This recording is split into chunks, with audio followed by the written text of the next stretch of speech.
You need to be laughing in tough times. I know. Sounds ridiculous, right? Wrong. That's survival.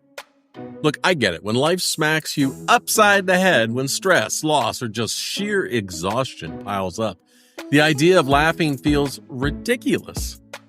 Maybe even offensive. But what if I told you laughter isn't just for happy people? What if I told you it's actually a lifeline? One of the strongest ways to pull yourself through the hardest moments. Because here's the truth.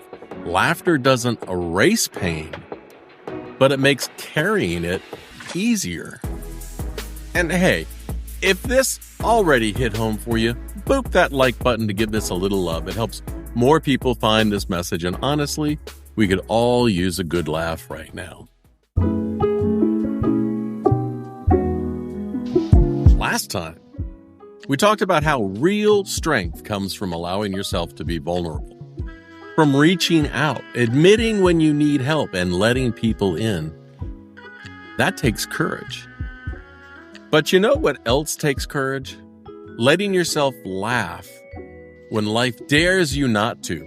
Vulnerability and humor actually go hand in hand. Both require letting go. Both remind you that even in your lowest moments, you are still human, still here, and still moving forward. And today we're adding one more tool to your resilience kit: humor. Because laughter is the best medicine, not just an old saying, but a real biological truth. I know what it's like to be deep in it. The kind of stress where everything feels like too much and nothing feels remotely funny. You're exhausted, frustrated, and if one more person tells you to just lighten up, you might actually throw something at them. But here's what I want you to know. Laughter isn't about pretending everything is fine. It's about making the weight of it all just a little lighter. I learned this the hard way one day when I was working at IBM. I was on the phone with my friend Gary, just chit-chatting, and I looked down and I realized, hey, the crotch of my pants is split wide open. Panic set in. How the hell am I going to get out of this building without people noticing? And Gary, being the problem solver, he said, Steve, it's easy. Take the stapler on your desk, go into the bathroom across the hall, sit on the toilet, drop your pants, and staple them shut from the inside. Brilliant. Thank you, Gary. I followed his plan perfectly. Mission accomplished. Crisis averted. And then I looked down. While I was leaning forward to staple my pants, my silk tie had dipped straight into the toilet. I might have fixed my pants, but now I had a tie with a high water mark of toilet water. And at that point, all I could do was laugh out loud. I mean, a belly laugh, because that's when I realized sometimes life writes the joke for you. You just have to be willing to laugh at it. You know how when your phone glitches or locks up, the first thing you do is reboot it, you turn it off, and then you turn it back on? Well, laughter does the same thing for your brain. What does laughter do for your body? Well, a lot more than you think. It releases endorphins, reduces cortisol. That's your stress hormone. And literally resets your nervous system. That's why techniques like laughter therapy and laughter yoga are actually prescribed for mental health improvement. Who knew? In fact, studies suggest that 10 to 15 minutes of laughter a day can make a measurable impact on stress levels. So even if you're not in the mood for a full-on comedy show, hey, a couple of chuckles might be all it takes.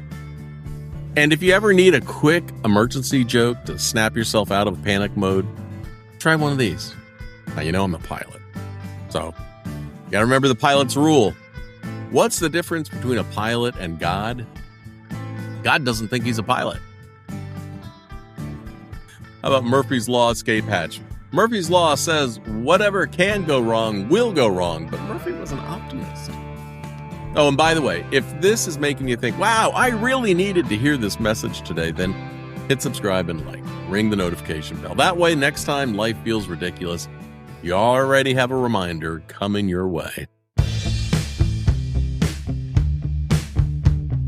So what do you do when laughter feels a million miles away? Well, let's start here. Find the ridiculousness. Sometimes life throws you a situation so absurd, you can either cry or laugh. Choose to laugh, even if it's just out of spite. Say to yourself, of course life did. Hey, try laughter exercises. Ever heard of guided laughter sessions for beginners? I hadn't either. It's a real thing, and apparently it helps. Steal someone else's laughter. If your own feels impossible, borrow some. Watch the best comedy genres to boost moods. Scroll through a feed of babies belly laughing. YouTube is full of hilarious videos. You can do it! You can laugh even if it's fake. Yeah, I know. It sounds stupid. But science backs me up. Fake laughter actually tricks your brain into feeling better. So go ahead, give it a shot. Force out a chuckle, even if it starts as a sarcastic ha ha ha. And if none of that works, try my emergency dad joke. Why don't skeletons fight each other? They don't have the guts. Now, no one's saying you have to be laughing all the time. You're allowed to feel what you feel. But don't let life convince you that laughter isn't for you. Even when things are hard, especially when things are hard. Laughter is a way of saying, hey, I'm still here. You don't have to have it all together to laugh. In fact, letting yourself laugh is a form of vulnerability. It's saying, yeah, this situation sucks, but I'm still here and I'm still moving forward. And if you know someone who needs this reminder today, send this their way, because honestly, we could all use a little more laughter right now. Hey, boop that like button, subscribe, check out my other videos and information on oldguyinsights.me. That's me. Until next time, have a laugh, find a little joy, appreciate the ridiculousness of things that happen. And next time, we're going to talk about how to shift scarcity into abundance. Stay awesome. See ya.